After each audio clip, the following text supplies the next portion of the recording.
பழனி கோவில் நில மோசடி விவகாரம் தொடர்பாக முன்ஜாமீன் மனுக்களை தள்ளுபடி செய்து மெட்ராஸ் உயர்நீதிமன்ற மதுரை அமர்வு உத்தரவு பிறப்பித்திருக்கிறது. அதாவது சார் பதிவாளர் ஜஸ்டின் மணிகண்டன், ஜெயபிரகாஷ் ஆகியோருடைய மனுக்கள் தள்ளுபடி செய்யப்பட்டிருக்கிறது. முழு விவரங்களையும் அறிவோம். செய்தியாளர் மாரிச்சாமி இணைகிறார். Over to Marichamy.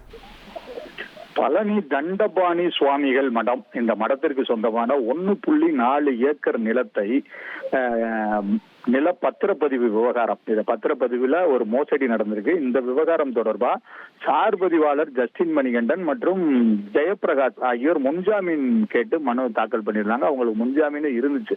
அந்த முன்ஜாமீன் மனுக்கள் இப்ப தள்ளுபடி செய்யப்பட்டிருக்கு. இதை உயர்நீதிமன்ற மதுரை அமர்வு இந்த உத்தரவை பிறப்பிச்சிருக்கு. அவங்களோட முன்ஜாமீன் மனுக்கள் தள்ளுபடி செய்து உத்தரவு.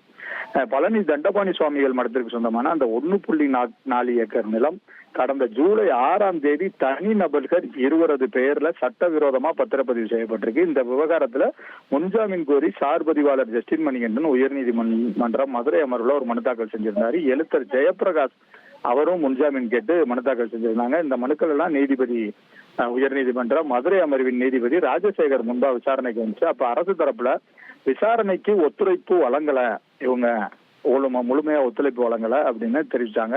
மனுதாரர் தரப்புல நீதிமன்ற அறிவுறுத்தலின் பேரில் காலை 10:30 மணிக்கு நான் காவல் நிலையம் சென்றேன், விசாரணைக்கும் முழு ஒத்துழைப்பு வழங்குறேன் அப்படின்னு சொல்லி அவர் தெரிவிச்சார். மனுதாரர் தரப்புல தெரிவிச்சாங்க.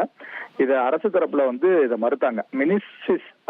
மினிசிஸ் இடம் பழனி மடத்திற்கு சொந்தமானது.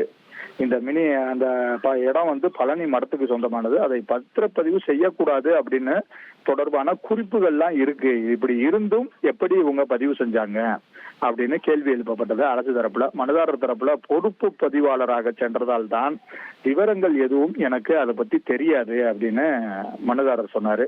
அனைத்து தரப்பு வாதங்களையும் பதிவு செய்து கொண்ட நீதிபதி இந்த வழக்க தீர்ப்புக்காக தான் ஒத்தி வச்சிருந்தாங்க.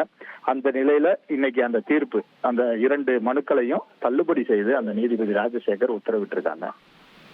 தகவல்களுக்கு நன்றி மாரிச்சாமி. இனி செல்லும் இடமெல்லாம் செய்தி.